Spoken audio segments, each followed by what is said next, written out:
Hello, Meg World again. Welcome once again to the Meg podcast. Back after another bit of a longer break than we'd intended. Seems to be the fashion these days. But I think this time, to get a bad pun in, we were going to record it a bit earlier, but then there was an active dog that got in the way and got pushed back. And unfortunately, one of Matt's dogs ate something it shouldn't have done, Matt. Oh, yes, yes. Fortunately, all fully recovered and as bouncy as heck as usual. So it was a good ending. So, but yes, yeah, rather tense 24 hours. Yeah, but anyway, that rather pushed us back. Anyway, this recording is going to be about a subject that Richard came up with. Actually, I think Richard probably suggests most of the topics we're at. He seems to be a thing he's good at, or perhaps he's just preempting Matt and I picking something really, really peculiar and just leaving the peculiarities mainly to Matt's lists, really. Anyway, so it was sort of mentioned in passing on the forum, and Richard thought, oh, that would be a good idea for a podcast, maybe. So we just said, yeah, go on then, why not? And this is about cataphracts and knights, two troop types that have some similarities and some differences. But Richard thought he would dive in and we'll have a bit of a discussion about this. And Richard's been away and done some digging, I believe. So I suppose, as ever with these things, I will almost shut up now, but say we will have just a few cataphract lists at the end of this, which we'll explain when we get to it. But I'll just hand over to Richard to go over to the interesting part of this podcast. I hope so. Good evening, everyone. So, yes, this came about when somebody mentioned on the forum what was the difference between cataphracts and knights and what was the rationale for it. And so, as people are probably aware, on the lists, cataphracts are generally, if they're sort of Western cataphracts, they tend to be fully armored horse, long spear, and devastating charger. And in the East, they don't have devastating charger. And knights, of course, generally are charging lancer and generally fully armored riders. And only the very latest knights tend to have armored horse. There are exceptions, but that's generally how it maps out. What's the history around these troop types, and are these classifications, do they actually make sense? So I started to do some digging. And as often happens with these things, I actually realise how little I actually know about these topics, but also how little actually information there actually is about these things as well. So let's dive into cataphracts. And I'm going to define cataphracts here as basically fully armored horsemen on mostly armored horses. There actually isn't a terribly strong definition of cataphract. Amongst academics, they actually spend a lot of time, it seems to me, arguing about what is a cataphract and what isn't. Surely not. But anyway, that's going to be my definition, and I'm going to stick to it. So actually sticking armour on horses, the first sort of real evidence for it, as far as I'm aware, is actually in the Assyrian kingdoms and towards the sort of Sargonid period in the 7th century BC.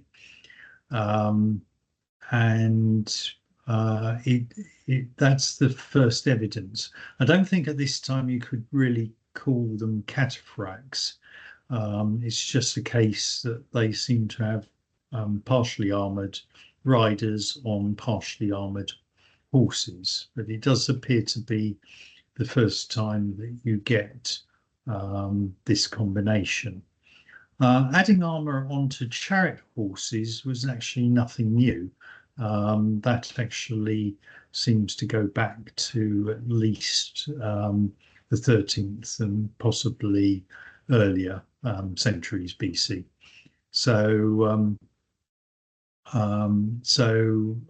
But at that time it seems to be mostly padded armor, although there is some evidence for some scale armor in chariots. Yeah, by the time of the Assyrians, the horses clearly are getting strong enough to actually carry partially armored riders and wear some armor, horse armor themselves. The next possible account of cataphracts and as properly sort of armored horses with armored riders actually is in Xenophon's Cyropedia, where now the Cyropedia is a probably largely fictitious account of the campaigns of Cyrus, the founder of the Achaemenid Persian Empire. It's also the source for dummy elephants, camels wearing wicker frameworks to appear as elephants, and towers and other stuff as well. So it's often beloved of wargamers to give it some weird troop types in the early Persian army, but its historical veracity is probably dubious, to say the least. However, in the case of armor on horses and riders, there is some backup in the histories of Herodotus, who actually suggests that the Massagettai, who were a Scythian tribe based sort of northeast of Bactria, so in sort of west of the Caspian Sea, I think it's Caspian, that sort of area towards the Aral Sea, that sort of district, that they actually had bronze breastplates on their horses and wore armor, and this actually gave them an advantage over the forces of Cyrus. Cyrus actually being defeated by the Massagettai. So this it seems to be the earliest suggestion of the whole origin of cataphracts. It's worth saying Xenophon, of course, was also quite keen on horse armor. He actually recommends it in his own writings, and describes the Achaemenid Persians using some horse armor at the time of the Anabasis, and actually being in the army of Cyrus the Younger, who this is the revolt led against Artaxerxes, I think it is. I should have checked that beforehand. I think you're right. Anyway, that leads to the March of the 10,000, when the rebellion all goes wrong and the Greeks suddenly find themselves in the middle of Persia and needing to get back. However, at this point, you couldn't really, there's no real suggestion that this was a formed body of cataphracts as such. The next sort of evidence, I suppose, comes with the invasion of Alexander the Great, and at the Battle of Gaugamela or Arbela, it suggested that the Bactrians and the Magians, I think it is, yes, they actually were sort of fairly heavily armored cavalry, and they sort of form the wings of the Persian army, or lead the wings of the Persian army. So there's sort of growing suggestion that the cataphract as a troop type is sort of evolving over this whole period. but it suggests that the area in which it's involving is either on the Eurasian steppe, and most notably amongst the Scythian or Eastern Scythians, the Sakai, or possibly amongst the Bactrians, and those sort of areas are in sort of Central Asia. And later events sort of seem to add to this weight. The Macedonians, interestingly, and the successors don't seem to have adopted cataphracts in any numbers. There is some suggestion that the Cappadocians and some of Eumenes' troops may have had horse armour, but even then there's no suggestion that they're sort of really operating as a large body of cataphracts. These may have been just individual riders or small groups that had the armour. And moving on through the sources, our next example is the Battle of Magnesia, where the Romans defeat the Seleucid army of Antiochus the Great. In this case, the cataphracts have appear in two bodies on either wing of the Seleucid army, and on one wing, the cataphracts get a clear run and actually seem to ride down one of the legions, probably an Italian allied legion that formed part of the Roman army. Whereas on the other wing, the chariots, the side chariots, are actually forced back onto the cataphracts, who never get a chance to get going, and are then attacked by the cavalry of Eumenes, king of Pergamon, who's allied to the Romans, and this leads to the collapse of that Seleucid wing.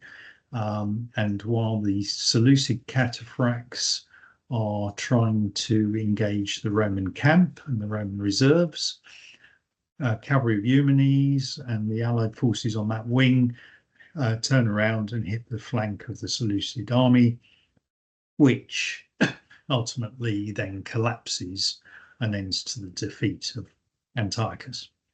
And this is the first real solid account we hear of cataphracts being used. Now, the interesting thing is that some 25 years earlier, at the Battle of Raphia, there's no mention of cataphracts in the Seleucid army, which sort of implies that the Seleucid army adopts cataphracts in that intervening timescale. And that it seems the probable event that causes this is actually Antiochus's great expedition to the east, where he actually reconquers or reestablishes control. Conquering might be too strong a word.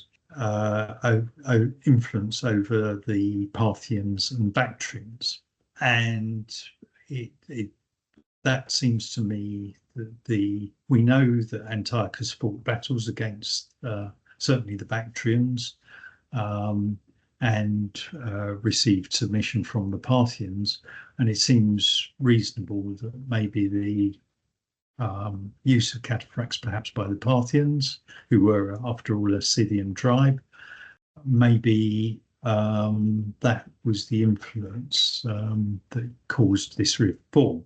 We know that Antiochus was definitely a military reformer because he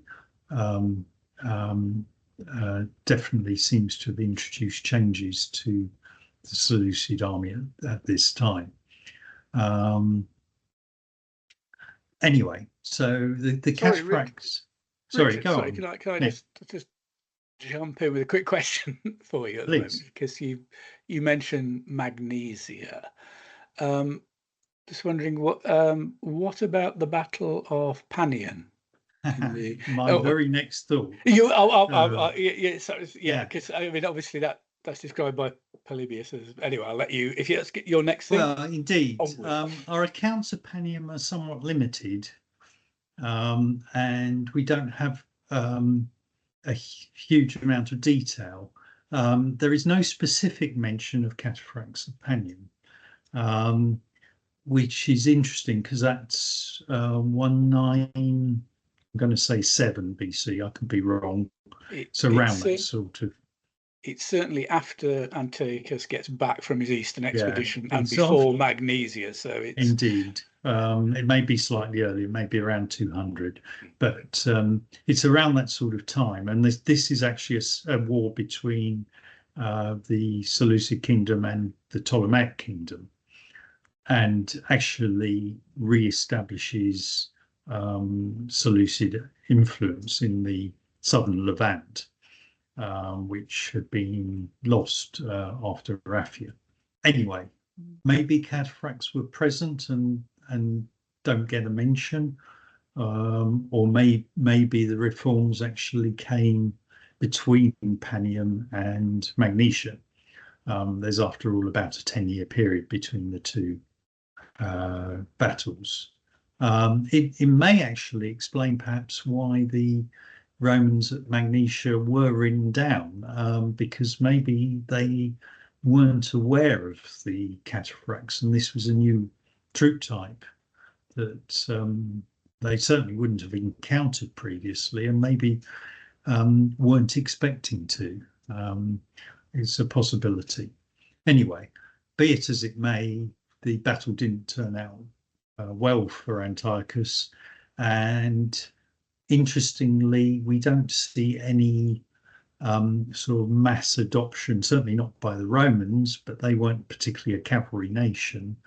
But we don't see much evidence of Cataphracts being adopted by either the Ptolemaic kingdom, but again, they didn't have a huge amount of cavalry, or anybody else specifically. Although our next example of Cataphracts actually comes with Armenia, and specifically Plutarch writes about the Armenian Cataphracts that were used by Tigranes, and were actually defeated by Lucullus. And in this case, the Romans seem to have closed rapidly with the Armenian Cataphracts before they were able to maneuver and get a proper charge in. This seems to be a case where the Romans actually fairly successfully defeat the Cataphracts. This not so, however, later, when the Parthian Cataphracts at Carrhae actually defeat the Roman cavalry, particularly Gallic cavalry, led by Publius, the son of Crassus. And in this situation, it appears that the extra armor of the Parthian Cataphracts is a decisive factor in that sort of conflict. Although it should be said the main winners of Carrhae were probably the horse archers, and the fact that Suren took steps to ensure that they had ample supply of arrows with the camels he provided carrying extra quantities of arrows. Yes, actually after this battle, the Parthians seem to get overconfident, and there's several accounts of Parthian Cataphracts actually charging Roman infantry and coming off the worst. Particularly, I think in 37 BC, there's an example where the Roman legionaries are actually up a slight slope, perhaps a slightly rough terrain, and the Parthian Cataphracts charge and are absolutely hammered. The Roman infantry stand firm, and it's a point at which the Parthians start to lose confidence again, and we don't see much evidence of the Parthians sort of taking on Roman infantry after that point in time. So the use of the cataphract then seems to pass through the Parthian kingdom onto the Sassanid kingdom. And it's at this point that we actually get sort of more solid archaeological evidence of cataphracts. There is a frieze in a place called Halcyon, I think it is Halcyayan, in Uzbekistan. And this is actually of a Kushan cataphract. And this is a frieze where a cataphract is shown with 3 horse archers, perhaps suggesting the role of the cataphract is very much tied in, being supported by the horse archer. And I'll come back to cataphract tactics. In a place called Tangi Savak, there is a relief of a Parthian cataphract, possibly of the 2nd century AD or CE. And in another place called Tangi Ab frieze, which is in Firazabad, there is a frieze of Sassanids fighting Parthians. And that also shows cataphracts. Finally, there is there is also a graffito of a cataphract on one of the buildings at Dura Europus, which was on the Persian-Roman border. Now, this place is interesting because it is a place where 2 complete sets and 1 partial set of horse armour was actually excavated in the 1920s. One set of horse armour is actually of a copper alloy, and the other set and the partial set were actually of iron scales. It has been assumed that these were Roman horse armour, but actually they could equally be Persian. There's no real way of telling whether they were Roman or Persian. Interestingly, this gives us the first evidence for how large the horses were. And the estimated size for the horses was actually between 142 and 157 centimetres to the shoulder, which means they were between 14 and 15 hands tall. Now, for modern ponies, for example, are defined as being up to 14.2 hands. That's 147 centimetres. So you're right on the boundary between being pony-sized and horse-sized.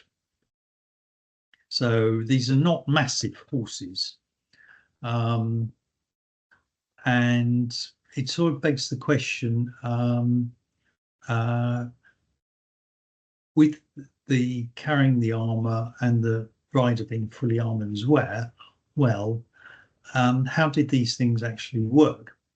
Particularly in heat, because wearing all this armour must have been boiling hot, frankly, in any sort of hot weather and sunshine. So stamina is going to be a very big consideration if you are a body of cataphracts. And maybe actually in places like Armenia, which are actually fairly high altitude, they're in the highlands in Turkey, then it becomes more plausible to use cataphracts than perhaps in some of the more lowland areas. But that said, if cataphracts originally developed on the steppes and the areas between Bactria and perhaps the Caspian Sea, those are areas that can get very, very hot in the summer and very dry. Again, tactical considerations here. You're probably, if you've got any large body of cataphracts, you probably want to be very near a reliable water supply. because your horses are going to get extremely thirsty, as well as your riders, because you're probably going to be sweating loads. So this is probably an aspect of cataphracts that I hadn't really considered previously, which is actually how do you keep the horses fresh enough for long enough while you're setting up your battle to actually charge with them effectively, and how, once you've delivered the charge, how much more stamina do you have? A prolonged fight is probably not an option for cataphracts. Now, that's a very fair point. The other thing is, in terms of tactics, I think the assumption, and I don't know there's a huge amount of written evidence to support this, but the assumption is that essentially the cataphracts formed a rallying point for horse archers, certainly in terms of the tactics being used by the Scythians and possibly Armenians and Parthians, that the cataphracts aren't the sort of leading element of the army. In fact, they're actually the rallying point for the horse archers, and that the main sort of strike force is actually the horse archers, and only once you've worn down and weakened your opponent would you actually send in the cataphracts. But is that correct? The honest answer is we probably don't have enough evidence to make much of a judgment. Of course not. Either way. That would be way too easy, Richard. But yeah, indeed.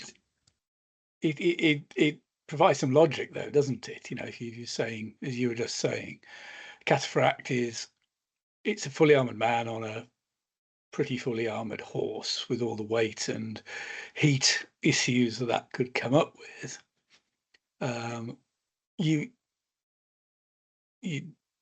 If you're saying you may only be able to get one proper charge out of your cataphracts, if you've got a lot of horse archers, it'd be daft not to soften up the enemy first. Well, and indeed, I mean, is the horse armor there to protect the horse from shooting, or is it actually to add support in a charge between cavalry? So if you've got a guy on an armored horse fighting a guy who's not on an armored horse, is the unprotected horse more vulnerable to being hit by some sort of spear or lance? I mean, most of our evidence is that cataphracts did carry spears or lances. Most favoured weapon seems to be the kontos, the two-handed spear. And it's worth remembering at this point, we aren't talking about stirrups at all. So the rider is kept on the horse by a combination of saddle and sort of gripping the horse with the sides of the thighs. And we'll come on to the differences when we come to knights later on. So yeah, it's a question I haven't really satisfactorily answered, is what is the benefit of the armor? Because there obviously is a benefit of the armor. Is it to protect against missile fire, or is it to protect against combat, or is it a combination of both, perhaps? I must say, I've generally, I'm with you on this.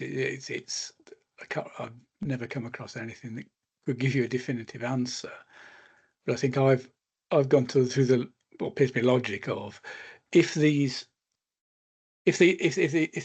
weapon system was developed in or close on the edges of the steppe, that's very much a horse archer culture.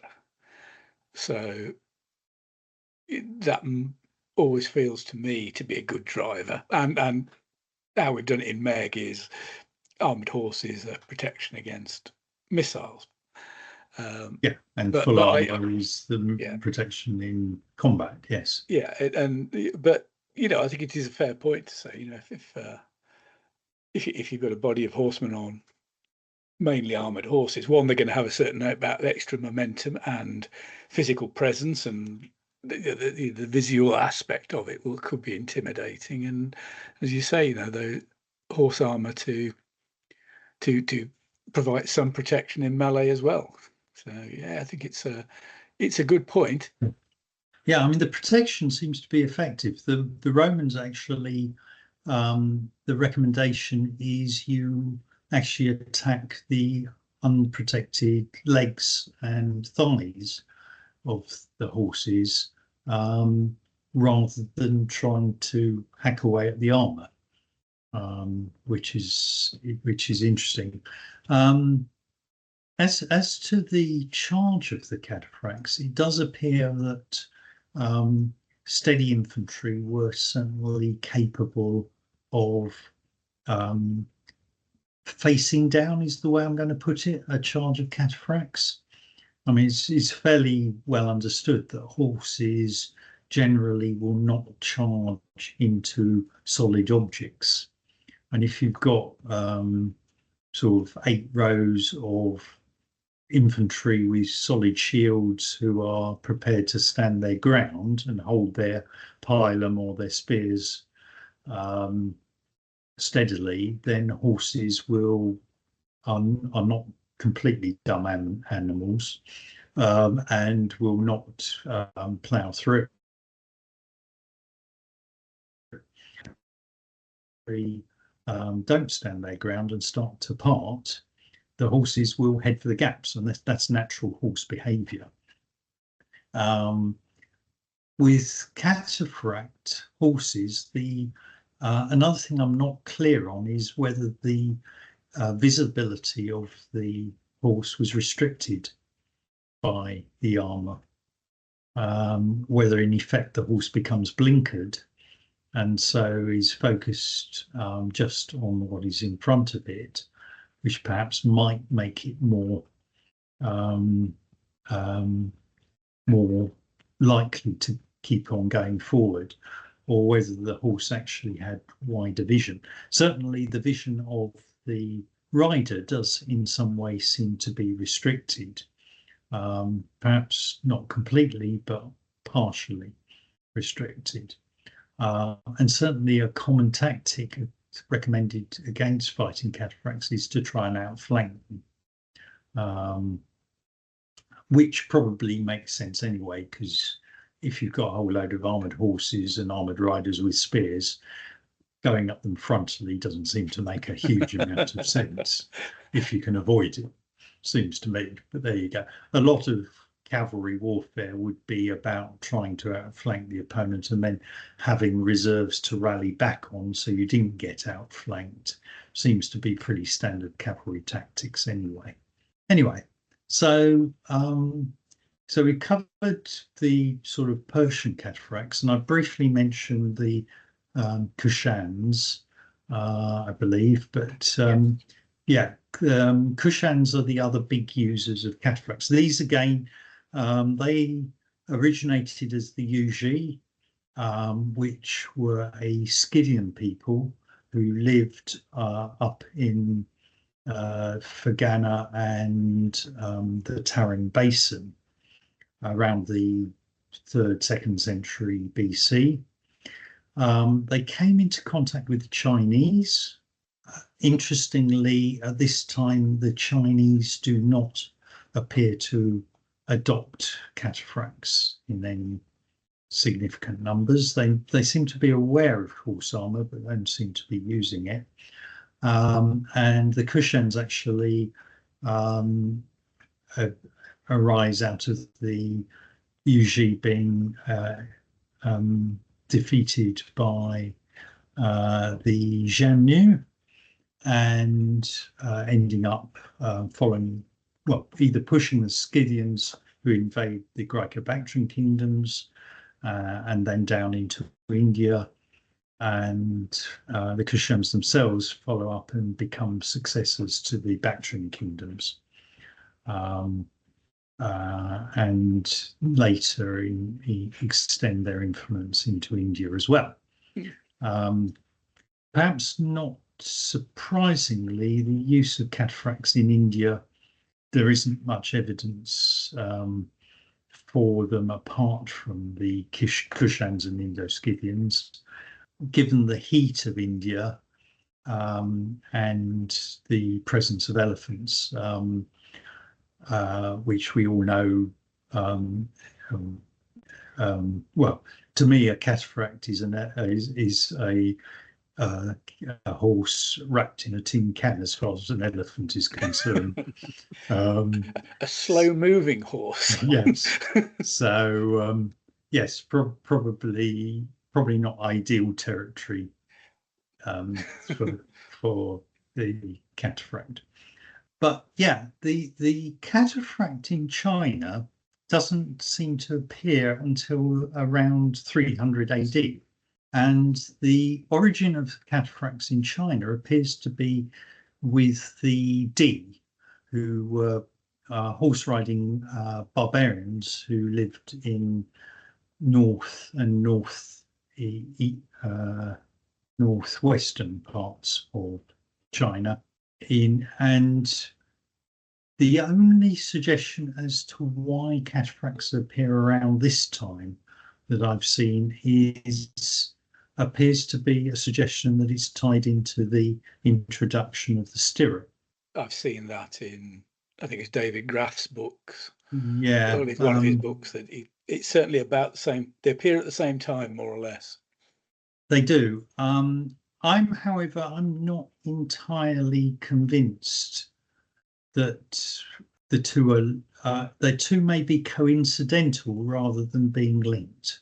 None of the authors I've seen about the Chinese, David Graff, Julian Roman, really seem to know their horse warfare terribly well. In fact, Julian Roman's book that I've been reading on the rise of the Tang dynasty, I would actually advise Appendix 7 of that book as being a good example of how not to write military history about the emperor. It's full of what seemed to me to be fairly obvious errors. So anyway, in China, over the next sort of 200 years or so, we do see the presence of cataphracts, as I will define them. There's no, the problem, of course, with Chinese sources is there are limited numbers of translations into English, and a lot of the Chinese sources don't really focus terribly on tactics. And I haven't found any military treaties or Chinese military treaties that actually talk about horse armor or cavalry tactics per se. That doesn't mean they don't necessarily exist, because I believe a lot of Chinese military writings have not been translated into English. So it may be that there are some sources out there, but they're not known to the wider English-speaking academic world. But yes, essentially, we don't have really any information about the tactics employed by Chinese cataphracts at that time. Interestingly, we then, after this period, a couple of centuries, we see the rise of the Turks, Tujie, as they are in Chinese sources, and Turks, the Ogurs and Seljuks, as they become in more Western sources. And here, there isn't any sort of real evidence that Turks were big users of cataphracts. In fact, the whole heavily armored horseman seems to disappear at this point in time, and doesn't really re-emerge until the sort of Mongol era, when some of the Khans of the Mongols actually seem to have guard units which make widespread use of horse armor. But that may be just the wealth and success of the Mongols much later. In the meantime, there is a tradition of using cataphracts that extends through into the Sassanid Persian Empire and into the Roman and then Byzantine empires. So in the Romans, we have cataphracts and the rather mysterious Clibanarii. And I don't propose there's a whole can of worms. Yeah, I don't propose to open that can of worms. Yeah, I mean, there are slingshot articles going back to the 1960s arguing the differences between cataphracts and Clibanarii. But yeah, suffice to say that if they may be overlapping, there may be some distinctions between Clibanarii. Cataphractarii seem to be the more traditional lance-armed heavy cataphract. Clibanarii may have carried small shields, they may have carried bows, and certainly there's some evidence that some of the Sassanid cavalry and cataphracts actually carried bows as well, which is interesting because does that imply different tactics? Or is it that the bow is more symbolic for hunting or a status symbol rather than actually being practically used in something like a pitched battle? So yeah, again, probably more questions than answers there. Possibly. Yeah, I mean, I think it's fair to say the bow is depicted fairly commonly on Near Eastern cataphracts, but not universally by any stretch. And as we reflect in I think it's the middle Sassanid list in MeG, isn't it? We have that option for the fully armored horse archers, which I think I persuaded you on. Indeed, and I think it's based on is it? It's Ammianus' account of its battles in Julian's invasion of Persia in 363 CE, and that falls into one of those. It's an interpretation of what's written. Yeah. Although I will note that recently, listening to some YouTube videos by Adrian Goldsworthy, partly ones on his Parthia and Persia and Rome book. He does mention basically cataphract horse archers, big Sassanid things. So one assumes he sees it as a possibility. It's sort of an interesting one. Yeah.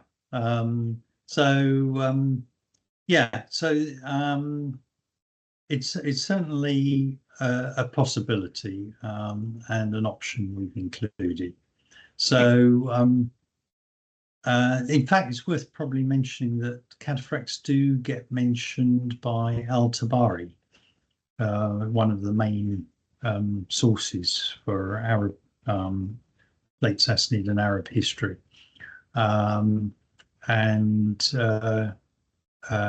Although he is writing somewhat later, I think 10th, 11th century?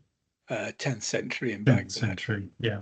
It's again, it's some information, and since cataphracts weren't widely used by the 10th century, it's probably fair to say it's probably reasonable that that there's some tradition and basis on which those writings are.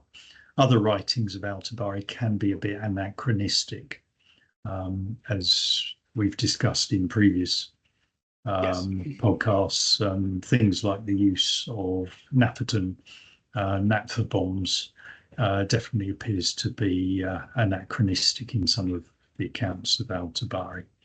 Anyway, so that largely covers my summary of cataphracts.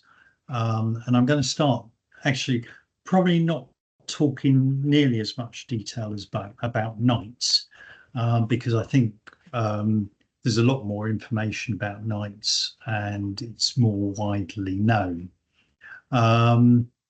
But the knight evolves out of the Frankish cavalry that themselves actually evolved out of the sort of traditions of late Roman cavalry. There's some of the Carolingian kings and writers were actually quite familiar with the Roman military treaties of Vegetius and others, and so that tradition seems to have survived, influenced as it was by the Huns, undoubtedly, and then, of course, horse riding gets adopted by the Normans. One of the things I find very interesting is actually how quickly the Vikings, once they've settled in Normandy and northern France, from very small beginnings, seem to very rapidly adopt horse riding and horse warfare. It's one of those things which, having adopted it, they seem to then take it to sort of new levels. And we get the rapid Norman expansion into southern Italy, and then contact with the Byzantine Empire. And after the Battle of Dyrrhachium, we see the rapid adoption of Norman tactics and Latinicon, as they get called by the Frankish, by the Byzantines for the Frankish mercenaries, and the adoption of those sort of tactics by the later Byzantine armies, right through and until it all goes badly wrong for the Byzantine Empire in 1204 and the Fourth Crusade. So yes, the Cataphracts seems to get supplanted by the knight as being more effective. Although knights can have horse trappings and armour, and certainly cloth armour from the 11th century onwards, horse armour really, in terms of heavy horse armour, doesn't really appear until the 15th century. Now, partly that may be because there isn't perceived to be a necessity for it in Western Europe. Partly maybe in the Crusader countries, the heat again is an argument where you don't want to put heavy metal armour onto horses, although there is some evidence of some of the Arab nations' horse armour wasn't unknown and may have been adopted by numbers of troops there. But then the knightly effect seems to be the more ferocious charge, and that at least in part is supported by the use of stirrups in combination with the saddle to support the rider, and using the couch lance to thrust more effectively than the older cataphract using the two-handed contus or the one-handed spear to stab, and hence the stronger effect of the charge from the knight, even though the horse himself is not armoured. The other thing, of course, by the 14th, 15th century, the suggestion is that horses are actually substantially larger and therefore more capable of, they are being bred and more capable of carrying horse armour by that stage as well. So the other aspect of that is how effective were medieval knights against infantry. a lot of focus is placed on battles like Agincourt, where the knights and Cressy and others, where the knights go charging in and get horribly defeated. But generally, there are plenty of examples where infantry are defeated by knights in battles. Some of them I identified: Bouvines, Monmouth, Falkirk, Evesham, Montignac and Bristol are all battles where infantry are ridden down by knights. And generally, with the exceptions of the really sort of long spear-armed infantry of the sort of Flemish and Scottish tradition, Bannockburn, of course, being a famous example where knights are defeated by infantry. On the whole, knights seem to have been more than capable of riding down infantry. Of course, in a lot of battles, both sides have knights, and perhaps as cultural thing as much as a practical military thing is the knights tend to want to take on the other knights. So that quite often the infantry are not generally attacked, because why would you waste your best knights attacking mere peasant infantry when you can be defeating your opposing nobles with knights? And the knights are the troops to do that, because the infantry generally, if the knights don't want to take on the infantry, the knights can ride away.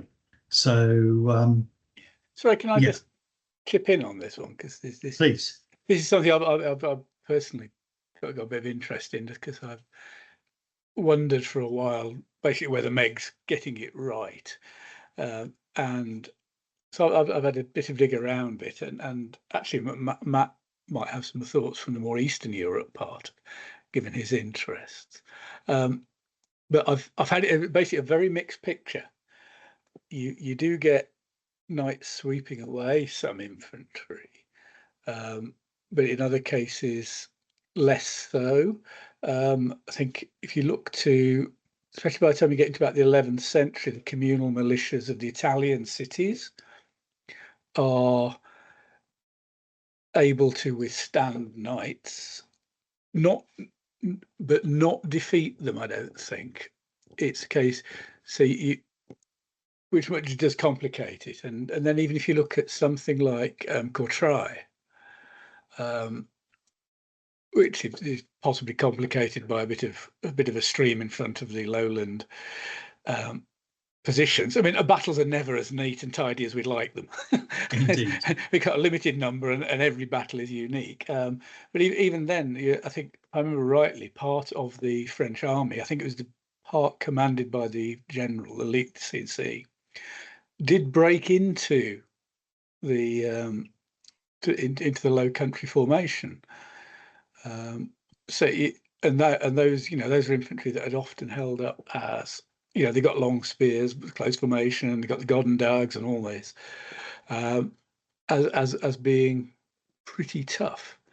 And even in some battles, I mean, I think you mentioned Bouvines. I think there's some infantry in the losing side, the sort of Anglo-German, I suppose, army, which towards the end of the battle did resist. I think they may have been Flemish, actually, thinking about it, or Brabançon types. Basically resisted stoutly, whilst heavily outnumbered, by knights. So it's I find it a very mixed picture.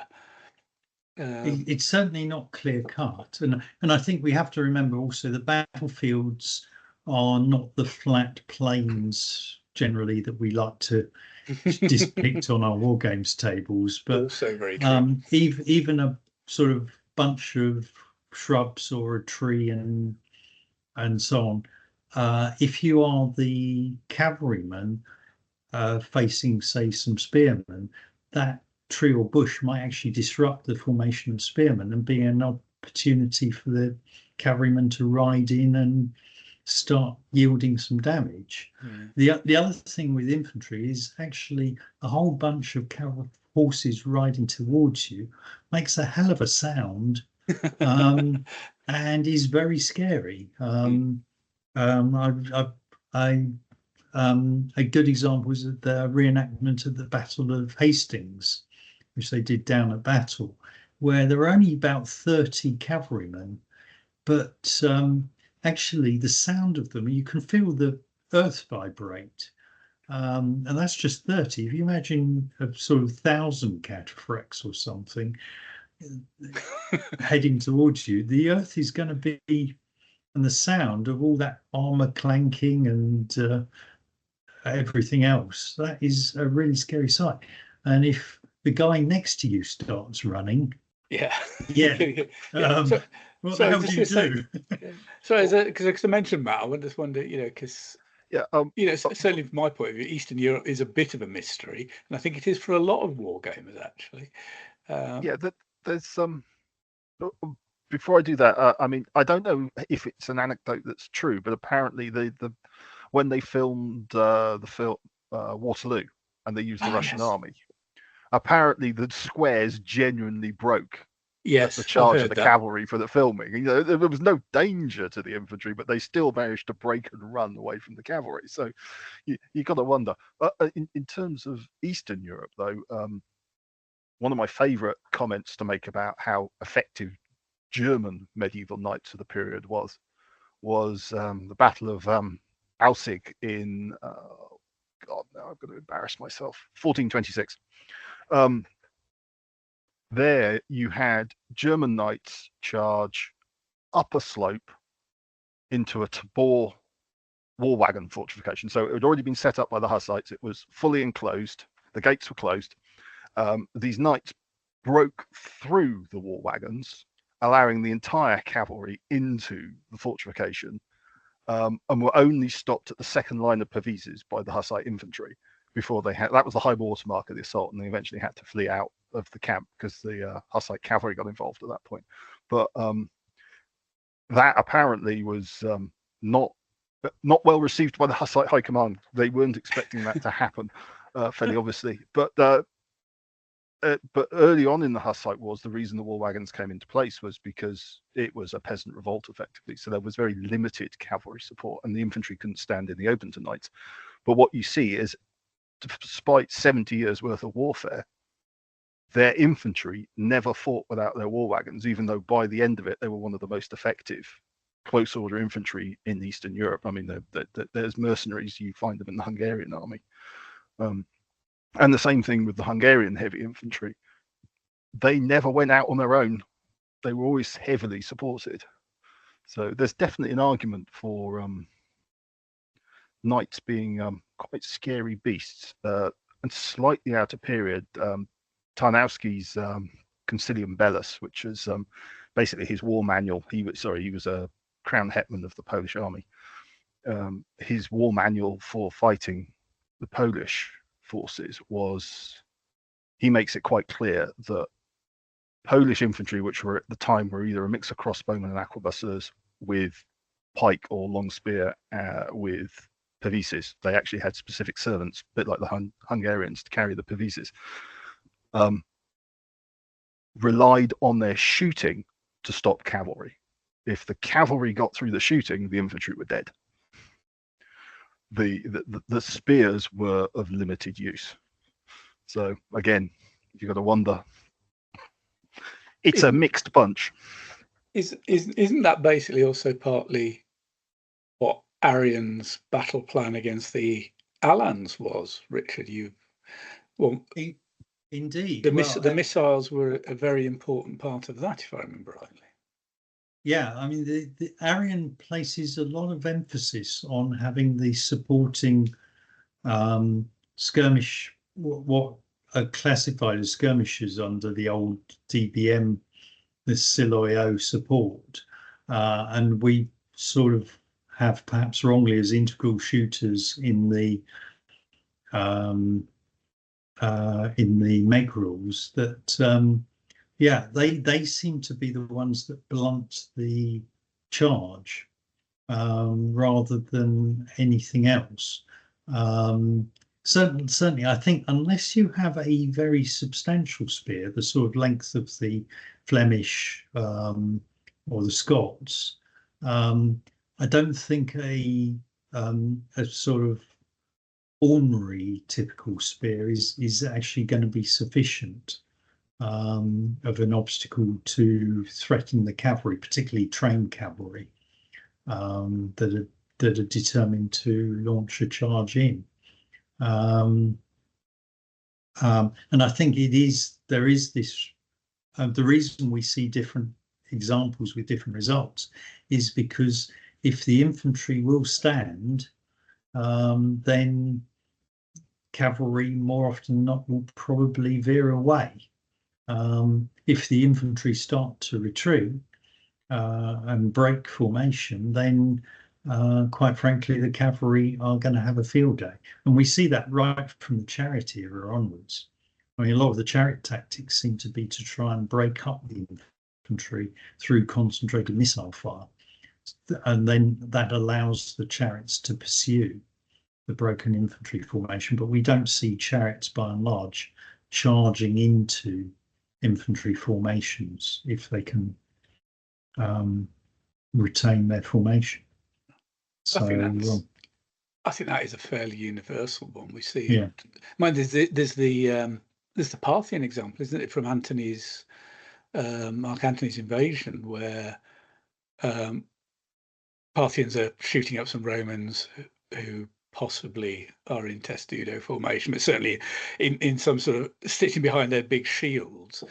And at some point, the Parthians get it into their heads that the Romans are wavering, possibly about to break. And I think the description is something like they put aside the bows and charge in. Only to find out the Romans weren't about to break. And it all goes a bit wrong. Wrong, indeed. Yeah, so I think that's a universal thing.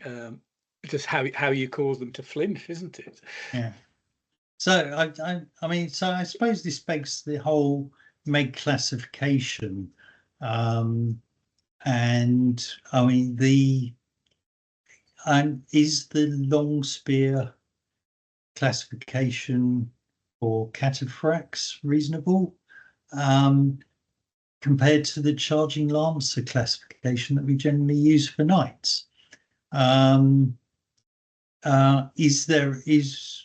the distinction with the long spear is that it also, in 2 ranks, of course, gives a factor against cavalry in melee combat as well. Whereas it cancels mount and melee expert. Apologies, wrong way around. Cancels mount and melee expert, and of course counts as a combat claim itself. Yes. Whereas, of course, knights, they need melee expert to get a combat claim in melee.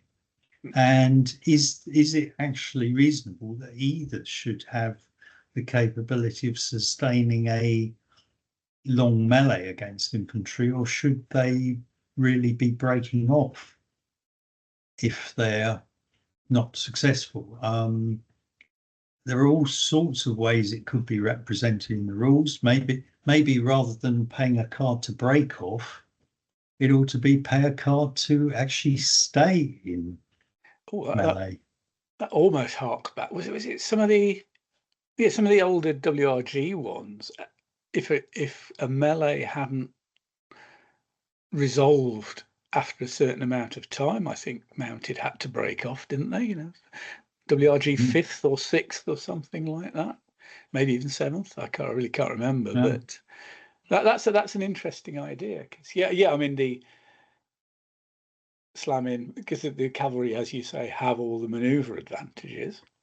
Actually, it would be potentially consistent even with Carre, wouldn't it?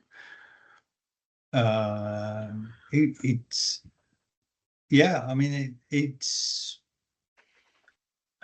I it suppose would be another way of incentives, representing battles, wouldn't it? Yeah, I suppose it's the incentives, isn't it? As you're saying, because cavalry can break off now, but you have to pay a card to do it. Yeah. Whereas if it's almost if you you have to pay to stay in. Indeed. That That possibly would, that would help. Oh, sorry, Matt, after you. sorry, I was just going to say that would make a rather interesting twist on if you get your cavalry into bowmen. You suddenly want to be stuck to their front and not having to pull back and then having to charge through a load of archery fire again. Yeah, it's an interesting one, isn't it? Because I think possibly this is a point where we highlight a bit of the difference between knights and cataphracts, because knights have charging lancers usually, often with dev charger as well, devastating charger. So they definitely have higher charge factors than cataphracts, but the cataphracts quite often are better in a prolonged melee. They're more of a grind troop than an impact troop. So if you had an automatic break off, that would advantage, could be argued it would advantage knights and disadvantage cataphracts. So it would a universal rule work? Well, you could say does the universal rule as it stands work? Well, I was going to say, I mean, to me, there is an argument maybe that, as I say, cataphracts wearing heavy armor, horses with heavy armor, do they actually have the stamina? So maybe in a prolonged fight, the knight would have the advantage. Yeah, it starts to run the risk of comparing troops that didn't actually meet, though, isn't it? Indeed, absolutely. Well, yeah, we'll come on to that. But if you argue that the knight superseded the cataphract in Byzantine armies, which is the only time where there's, or only obvious time when they're sort of being used at the same time, that maybe that should be the right way round. Yes. Problem is, again, we hit an information black hole that we don't actually have a stated reason of why the Byzantines stopped using the cataphracts, or even when. We don't have a specific date. I suspect our list let them go a bit later than they should, but that's a suspicion. I've got nothing I could say. Read that and it will tell you. Yeah. And then a bit later they start hiring mercenaries. Of course, you're hiring mercenaries, which can be cheaper than you paying for your full-time, very, very expensive. Yeah, and I mean there are a whole load of factors that come into play, like the availability of the resources and the skills to make the armor and all the rest of it. But anyway, it just shows that ancient rule writing, there are no sort of necessary cut right or wrong ways of representing these things. So what we're saying is there are no formed rules for writing the rules. Indeed. The rules are all tribal, not formed. Definitely not drilled. History is often the perception of the reader. Absolutely. Oh no. Anyway, yeah. I hope that's provoked an interesting discussion on cataphracts and knights. It's got me thinking. Yeah, and maybe hope it will provide, maybe spur on some discussions in, say, on the forum or in social media. I've got one to ask you though, Richard. Well, I might have more than one. I'm going to ask you one anyway, because you said back to the cataphracts thing, and it might apply a bit to knights as well. But I think especially from what you were saying about cataphracts, you've got a fully armored man on a fully armored horse, and the horse possibly isn't that big compared to what you might imagine. It's still probably a big horse for the period, and it is how many charges could they do? Is it a one-shot weapon? I think we have some battles where you could probably imply there's more than one charge. Carre could be one, and I think it's reckoned at Mercer, the battle where Constantius beat whichever usurper he did, that there were multiple cataphract charges. But that doesn't mean it was the same body of cataphracts each time.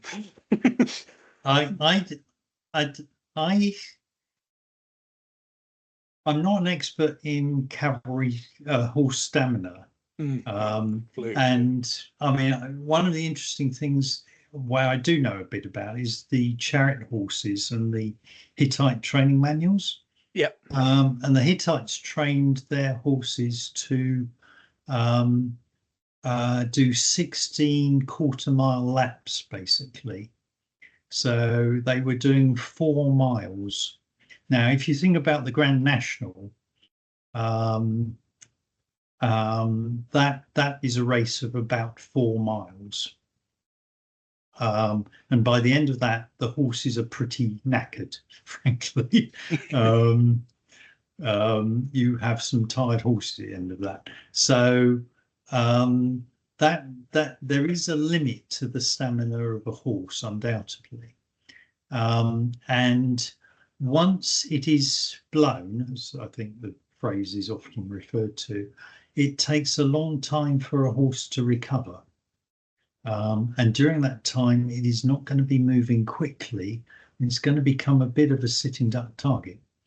So I suspect you don't want to commit all your cavalry in one go. And that's why cavalry operate in lines and with reserves, because if you have the last bunch of fresh horses and all your opponent's cavalry are blown, then they are going to become an easy target. So I suspect fatigue, as much as anything else, plays an important part in cavalry battles. And in fact, if you think your horses are getting tired, you probably want to withdraw from the battle before you actually end up being fully blown. So you try and escape from the battle before it becomes a disaster. I mean, and I wonder if the nomad tradition of the Catafract is also possibly linked to them having multiple remounts, because certainly there's a tradition for horse archer armies to have significant remounts. Indeed, yeah. I mean, the Mongols typically had 7 or 8 horse ponies. And in fact, one of the problems they have in the Middle East is actually they can't find the forage and water supplies, and the Mamluks who have just a single horse typically for each rider have the advantage because they don't have the huge logistical problems that the Mongols face. So I guess the follow-up question to my own statement would be, how good were the Formula One Parthian teams at swapping horse armor between horses? Yeah, sounds to me a bit unlikely during the middle of a battle, but I could be wrong. Or did those nobles not ride their armored horse for the whole battle? Well, that was the other question. Did they only mount up ready to actually engage? So here you have a possibility that your protected bow-armed cavalry can suddenly switch on a yellow card to become cataphracts. I'm not sure what to go down that rabbit hole just yet. However, does speak of what Richard said about cause discussion. If people listening to this want to, this could be some great discussions to have. That could possibly feed into things for future. I've got one more question, Richard, which was it's about the sort of infantry fighting. It was cataphracts, but it might apply to knights as well, where I think you were almost implying that if the infantry got the jump on the cataphracts before the cataphracts could get going properly, they seem to have an advantage. And certainly, again, going back to Julian's expedition against the Sassanids, on more than one occasion, I think it seems to be fairly standard in that campaign. The Roman infantry charged the Persian cavalry, some of whom are definitely described as having contosses and armor, and basically they're cataphracts, even allowing for the horse archer cataphracts. However, as Meg stands, a cataphract will, certainly if it's got dev charger, if an infantryman can charge it, it can charge back, and probably for free. So is there something there that can be looked into? Is it worth digging on that one? I think this might open up a wider can of worms, but getting troops ready for a fixed battle and deploying an army undoubtedly took a lot of time. Yes. And in MeG, we always have this assumption that both armies deploy and are ready to go for the battle. But there are plenty of examples. Illipa is a good example. Pydna, I think much of the modern academic views on Pydna suggests actually the reason the Romans do so well against the phalanx is simply the phalanx didn't have the opportunity to deploy properly. There is a study in the last few years which very strongly suggests that, yes. Yeah, so, and I think at Canaxa, where the Cyrus's army faces Artaxerxes, I think one of the reasons the hoplites advanced rapidly is the suggestion that they wanted to get to the Persian cavalry before the Persian cavalry had the time to deploy properly. I could be wrong on that one, but I've got a feeling I read that somewhere. Again, so, something for people to, what's obviously we're not saying this is going to kick off a whole revision of the rules or anything. I think it could just be an interesting discussion on its own. It could throw up people maybe that's when your cavalry throw all those blanks rather than throwing those skulls. That is the other argument, and that's why we have dice. The dice are something to do with it. Okay. I've got one. Oh, one brief, hopefully brief. Keep Richard struggling on. Yeah. Why do we tend to regard Chinese cataphracts as less devastating than Western cataphracts? I only ask this question because there are various Chinese references to some of their cavalry regiments being a little too eager to get to where they needed to be. I think that is a quirk of the list creation process. And a lack of Chinese sources, to be honest. I'm not sure. I mean, in the Chinese, you do. I don't think we do it with any category. I could be wrong, but there is the mounted polearm category, which is a rather bizarre category, to be honest. Yeah, it really only exists for the Han and Qin Chinese now. Indeed. I think. Oh, and the Khitan Lao. But I think there is a lot of. I think there isn't a huge amount of evidence to suggest that Chinese cataphracts should be classified differently from Western. Let's call them Western cataphracts. Whether either the Western one shouldn't have dev charger, which might be controversial, but there may be an argument for it, or whether the Eastern one should have dev charger, or maybe whether dev charger should be optional. I don't know. Okay.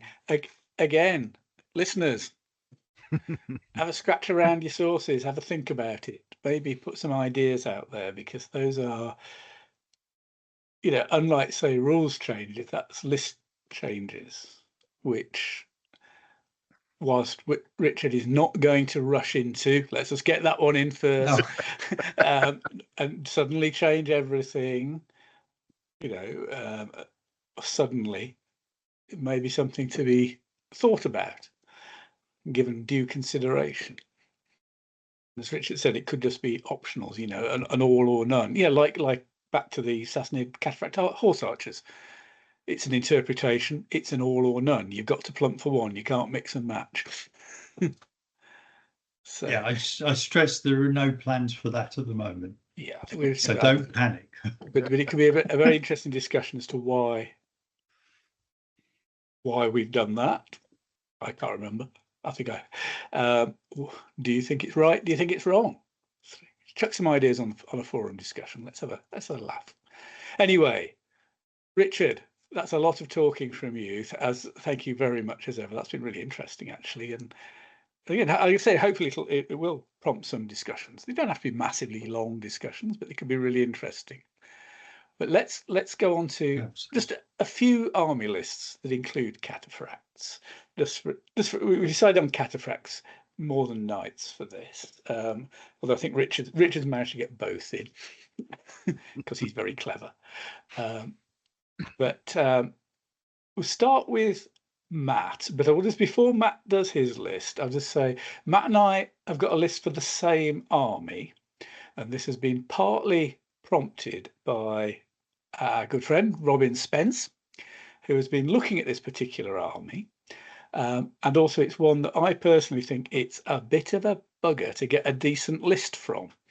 So it seemed like a nice one to throw into this, and because it has got some cataphracts in it who can as well. So maybe that's the link to these lists.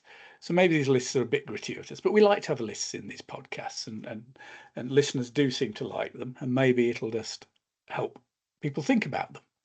So I'll hand over to Matt to go through his list, which has some real Mattisms in it. You'll be glad to know. So Matt, over to you. You can tell us what the list is. Well, I was about to ask you, what is the preferred pronunciation of this particular list? Because you know how I like to mangle most languages. So we're back to, we're talking about the Far East now. I think we all mangle them. So is it the Jürgen Chin? Would we go with that, or Jürgen Chin? Jürgen Chin. Yeah. It's Chin, not Chin. I think. Chin. Well, Yes. I'm gonna. Right. Okay. Well, they became Manchus later. Oh, that just confused. Oh, I think Richard's about to say something. I think it's a CHJ sound, however that's supposed to be pronounced. Lovely. Yes. Good luck. They are the only external people who invaded China, conquered a good chunk of it, set up a dynasty, were driven out, and then some hundreds of years later came back and did it again. Well, you've got to admire their dedication, I guess. But so there you go. Trivial point. But anyway, Matt, to your list, sir. Right. Yes. This is list 4507 out of the Genghis PDF. There's going to be no merit to this other than it's a Matt list, so I warn you in advance. Where do I start? Right. You're hedging this even more than you usually do. Yeah. I'll explain the list, and then I'll read out the list rather, and then then maybe a discussion or a giggle depending on your mood. Right. I've gone with a 3-commander army, which is a talented professional army commander, a talented professional ally, and that is a Darqui ally, which is out of the. Sorry? It'll be something like Dachi. Okay. Right. That's I nice think. And simple. And I will now be criticised by every Chinese speaker in the planet. It's all right. I get hate mail from the Spanish for my pronunciation of a certain skirmishing tactic, so it's fine. Sorry. Yeah, that's out of the later Northern Sung list. The ally, that is. Sorry. And then I have a competent professional sub-general. So 11 cards. To be fair, the army's not that big and it's not going to be doing too much maneuvering, so I think 11 cards is quite comfortably fine. Its terrain types are standard and plains. The list comes out with 8 PBS and 3 scouting, breaks on a 5, and I was 3 points short of the full 10k, which is probably a good thing because I never win with a straight 10k. Anyway, it's a unfortified camp. Right, so we'll sort the ally out first because that's got some rather interesting quirks. Now, the ally cannot take any superior troops. That's part of the requirement within the main list for being an ally. I've taken Imperial Guard, which are cavalry, drilled close, normally superior, but I downgraded them to average to finagle my way around that rule. Sorry, armored horse, but protected riders, not fully armored, just armored horse, protected riders. Experienced bow, short spear, shoot and charge, melee expert. Nice block of 6 of those. You then have a compulsory infantry unit, which is a mix of front rank infantry, formed flexible, average protected, experienced crossbow, polearm. Now, the polearms could be short spear, but I've upgraded them to polearms. The back rank are infantry formed loose, average protected, experienced crossbows. So 4 of each, so it's a block of 8. And then we get round to the quirk. Now, the quirk is they are allowed war wagons in this list with an interesting rule. The war wagons treat good going as if they're affected. So it's a -2 straight off the bat if they're in good going and get attacked. Not good. Unless they're next to the camp, as in adjacent to the camp, sorry, where they are unaffected by good going terrain, if that makes any sense whatsoever.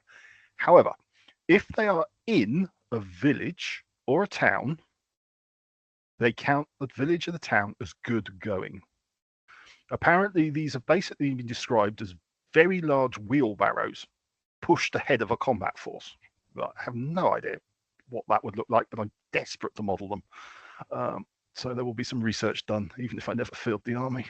I've taken 2 tugs of these war wagons, and they are battle wagons, formed loose, poor protected, experienced crossbow, polearm. 1 block of 3, 1 block of 2. So they're not even average. They're compulsory poor. So that's the ally. 4 tugs under a talented professional allied general. The rest of the army, this won't take long, 2 tugs of what are called the Iron Pagodas. Yeah. As the name suggests, they're cataphracts. Basically, they've got more iron in them than the average blacksmith shop. They are cavalry, formed close, superior, armored horse, fully armored, long spear, and oddly, having just had the conversation on Chinese not being deft chargers, they are deft chargers and shove. 2 blocks of 6, 2 tugs of 6. Sorry. So there you are. Nice, big meaty formation for the middle of your army. To go either side of those, oh god, you've got their normal cavalry. I'm not even going to attempt to pronounce. Let's stick with normal cavalry. Normal cavalry sounds good. Yes. They are cavalry, formed loose, average protected, charge only bow, charging lancer, melee expert. Oddly, probably the closest you can get to knights and cataphracts, except for Richard's list coming up. A spoiler alert. In the same army. Just missing the dev charger for that full fat version. So yes, average protected, charge only bow, charging lancer, melee expert, 2 tugs of 6. And the final is other nomadic cavalry, which are cavalry, formed flexible, average, unprotected, experienced bow, melee expert, 4. They are literally only there to get me to 3 scouting points. Because being a cavalry army, I suspect I'd really quite like to have some control over scouting and the terrain. So there you go. 9 glorious tugs. Oh, and an unfortified camp if I hadn't already mentioned it. Yeah. Yeah. Yeah, quite. It's those war wagons are bizarre. They are extremely interesting when you think about it. If they count villages and towns as good going, they are the only troop type in the entire game that counts that specific type of terrain not being affected. Everything else is a minimum, other than skirmishers, which don't really count. It's a minimum of affected in that terrain. Yeah. So you send infantry in against those war wagons in a village or a town, you're +2 because you're affected. The war wagons, this is, they get +2 because their opponent is affected, +2 because they're barricades, +1 for a pole armor impact. Okay, you lose 1 because you're poor if you're against average troops, 2 if you're against. Yeah. You send superior legions in, you're still up. Just saying. If I ever put this on the table, you're fighting in an urban area, as far as I'm concerned. But there you go. Yeah, but I think it's also worth saying that because of that, they can be avoided probably quite easily. They're not going to exactly charge you down, are they? Oh, absolutely not. But the other thing is, if you don't get a village or a town, you could literally park them around your camp. They're all told, I think they're about 650 points for the 5. So you're not actually losing much, and it actually fortifies your camp. Yeah. So yeah, not a big loss. And it's 2 tugs to the army total as well. Yes. So they've either got to go find it and kill it, or makes it harder to kill the main army. It is. Richard, any thought on those war wagons? Just while we They were a bit of fun to add to the Chinese lists. I mean, they're basically big. They do look like big sort of war wagon, wheelbarrows rather, and they were used essentially just to clear streets. You basically got a whole load of troops behind them, and they were like movable barricades that you pushed forward and cleared the streets with them. So yeah, Matt as you asked about say, Matt asked about an illustration. I think I've got one somewhere of something that might be similar. Yeah, I'm sure you couple illustrations, but think about a big wheelbarrow-looking movable barricade that basically fills the street and clears anything in its path. Yeah, it's Why not? it's just bizarre. Anyway, once you get past those, actually, you know, you can't argue with the church and cavalry really. 2 iron pagodas, 2 of the ordinary cavalry. I just suspect it will run out of punch.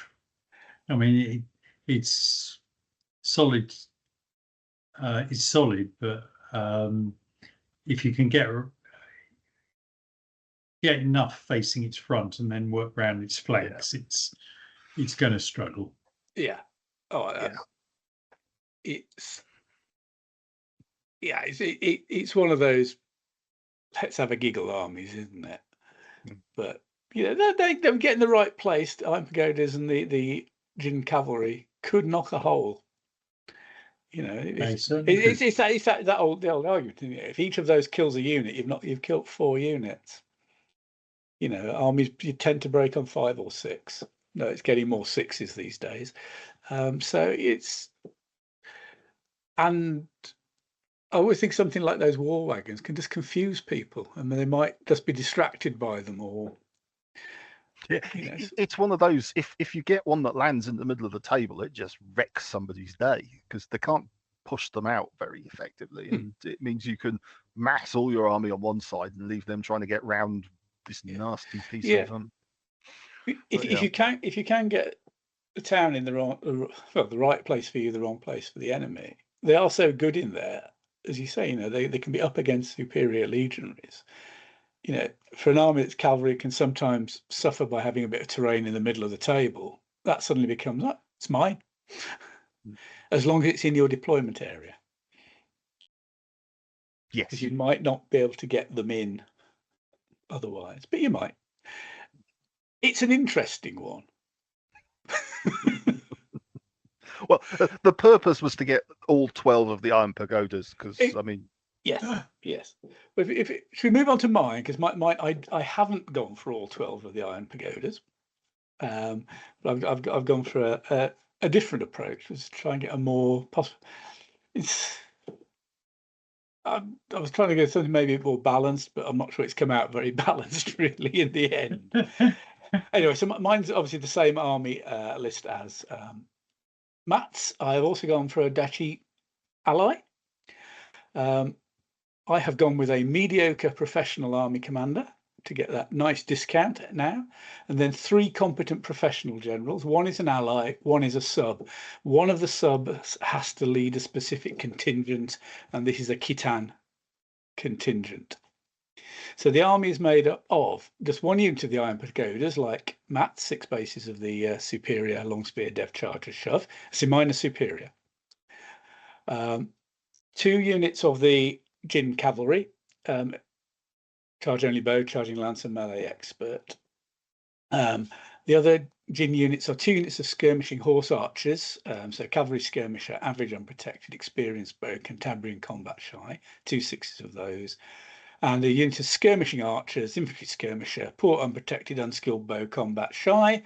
They're there is similar way to some of Matt's troops. They got me up to a scouting of 4 and a PBS of 7, which isn't bad considering you've got a mediocre C&C. The rest of the army is now the Khitan contingent under a competent professional sub-general are 6 bases of Ordo armoured cavalry, drilled loose, average protected, experienced bow, short spear. 6 bases of identical Ordo partially armoured cavalry. I've downgraded the Ordo armoured cavalry to average, point saving again. And then a 4 base unit of the partially armoured cavalry, drilled loose, average protected, skilled bow, short spear. Then my ally is a 4 base unit of Imperial cavalry, formed loose, average protected, experienced bow, short spear. And then 2 6 base blocks of half infantry formed flexible, average protected, experienced crossbow polearm, and half formed loose, average protected, experienced crossbow. So 2 units of 6. So there's 3 units in the ally led by a competent professional general. I also have a poor mobile camp. That was just a case of I had a few points left over, so we'll use the mobile option. And mine came out a shade closer to 10k than Matt's did at 9998.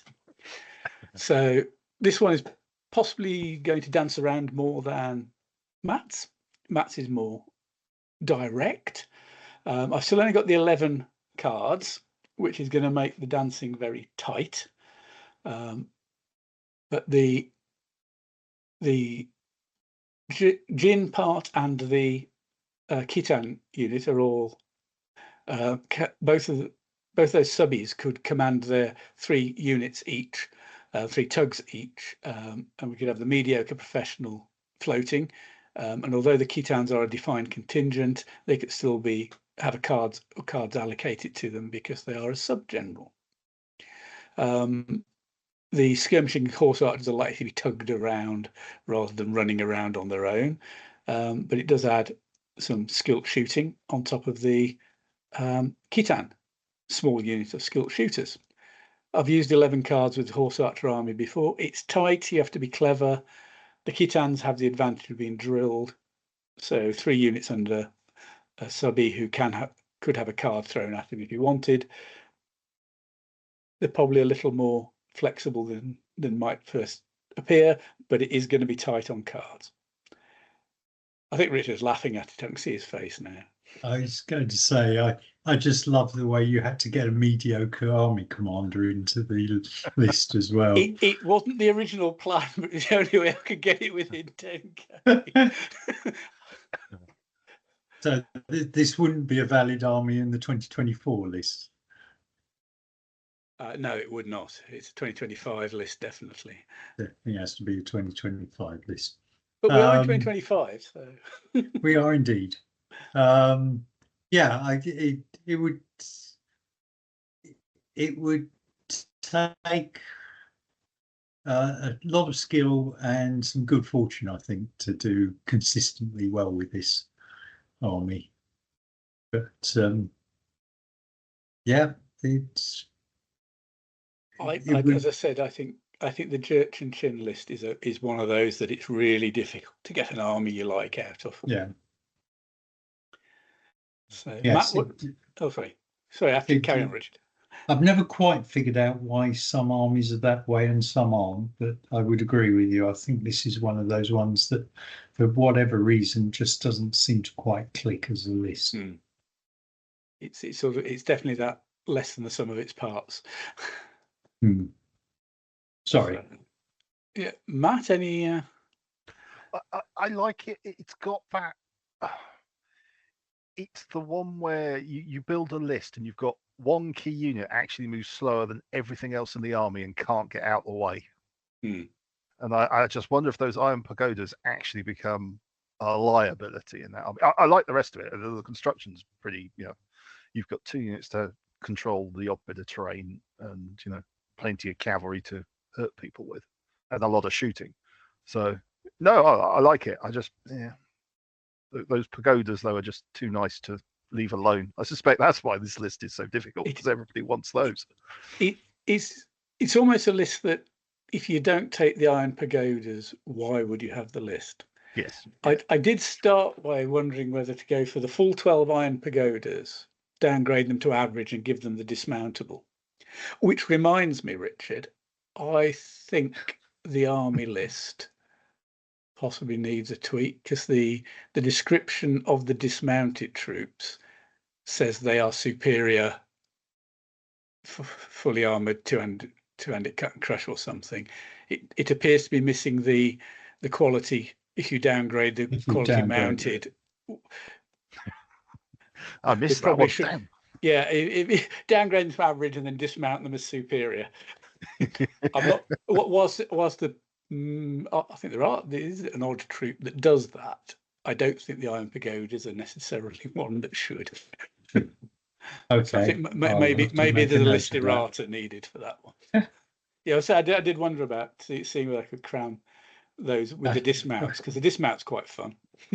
I have to say, I somehow suspect we're not going to be flooded by Jin armies with dismounted Iron Pagodas, but noted. Yeah, no, it is. No, I think if I'm paying something like 2,800 for 12 bases of the damn things, yeah, 2,796 for superiors. Yeah, I'm not dismounting them in general principles, quite frankly. Shall we let Richard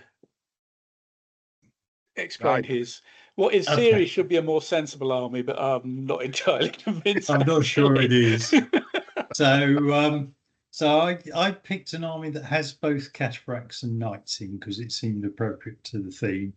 So this is a later Nickephorian Byzantine 3324 from the early medieval Byzantium lists.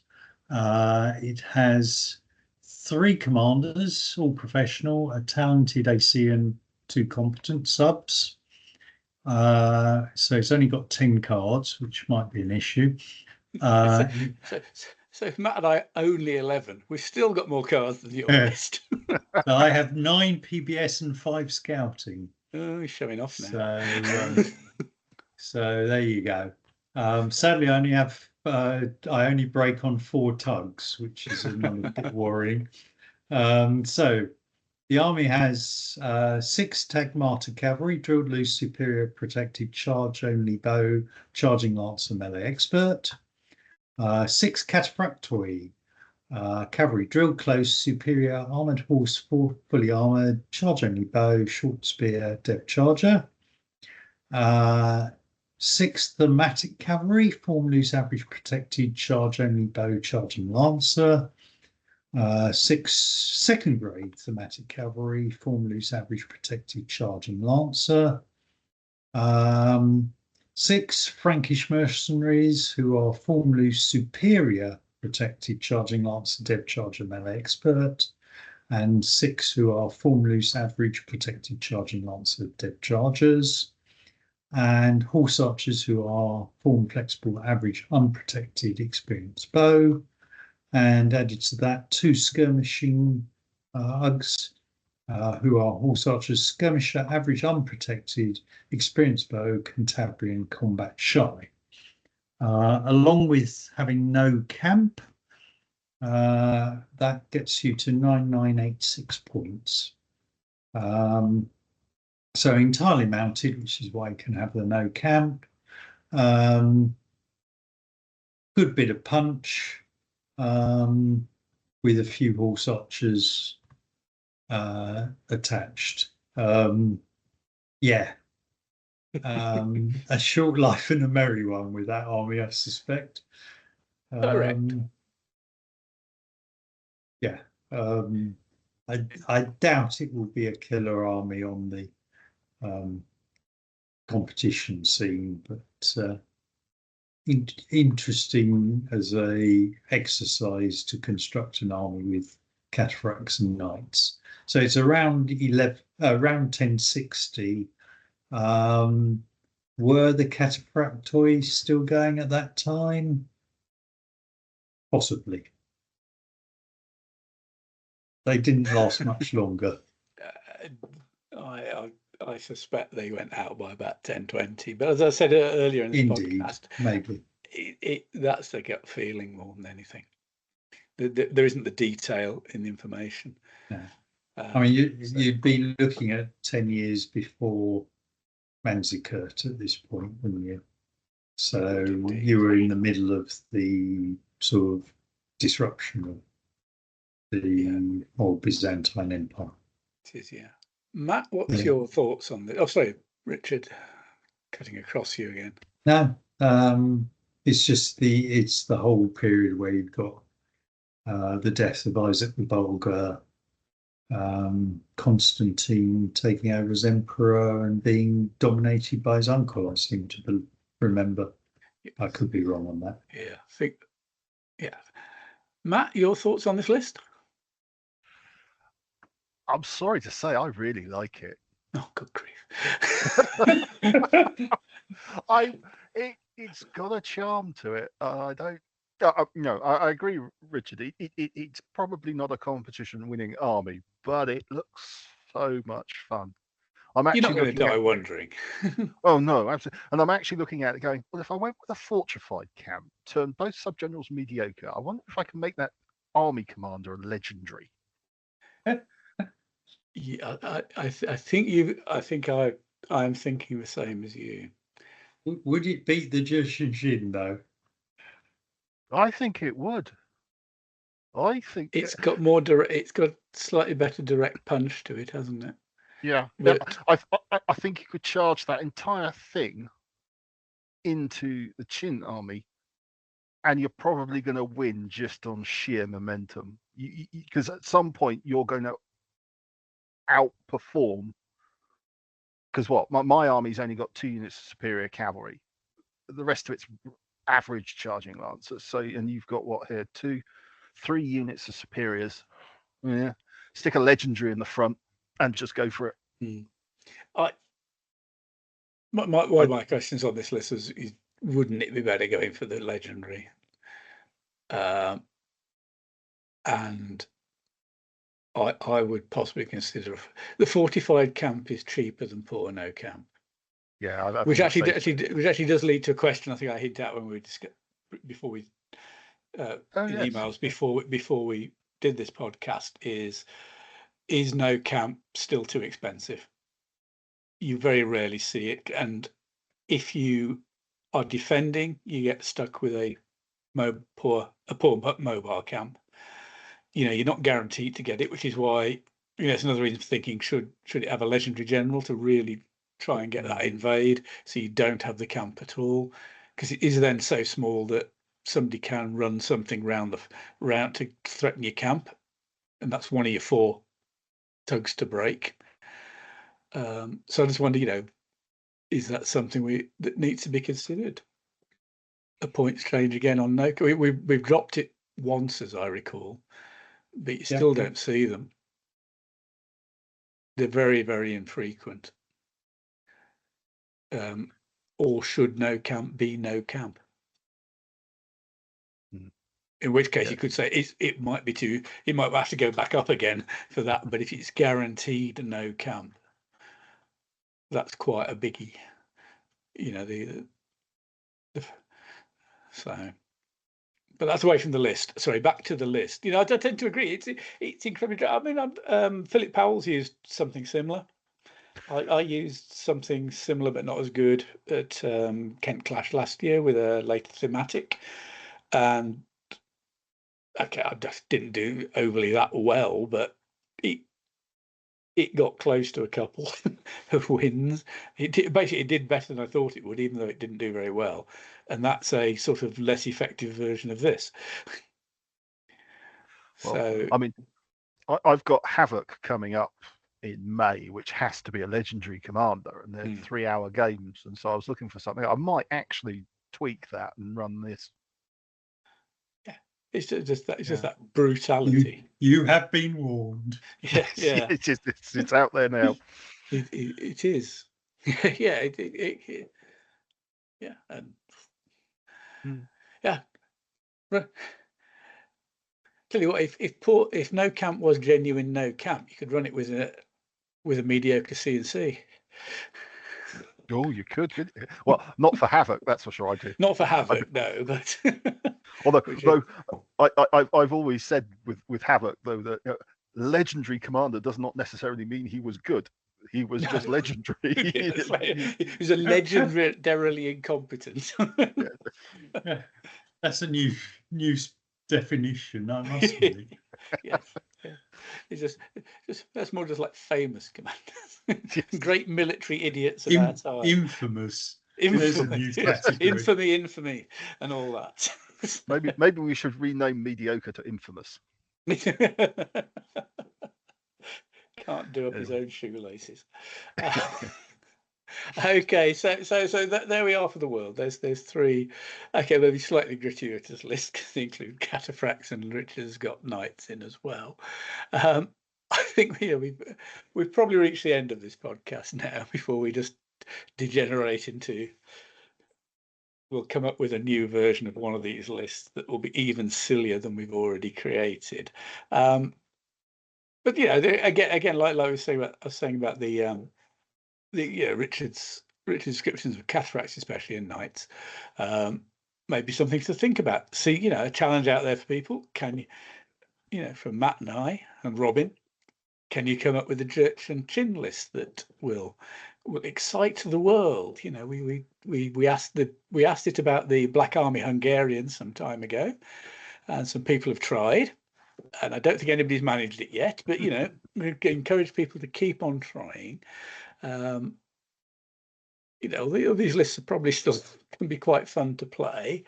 Maybe no more than a few games, and give them a go and see what you can do with them. Sometimes it's nice to take an army that you're fairly sure is not that good and try and see if you can exceed your expectations.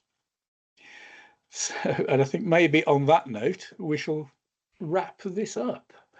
Unless Matt or Richard have anything else they wish to add at this point. No. I was just going to say, I'd just like to say, Richard. Matt first. I was just going to say I thoroughly enjoyed Richard's discussion on indeed Catafracts and Knights. It was well put together as always. Really enjoyed that. Learned a few things. Richard, anything to round off with? To add, just hope people enjoy it. Yeah, and I'd join Matt saying thank you very much. That was good, and hopefully it's food for thought for people, and and encourage people to discuss it.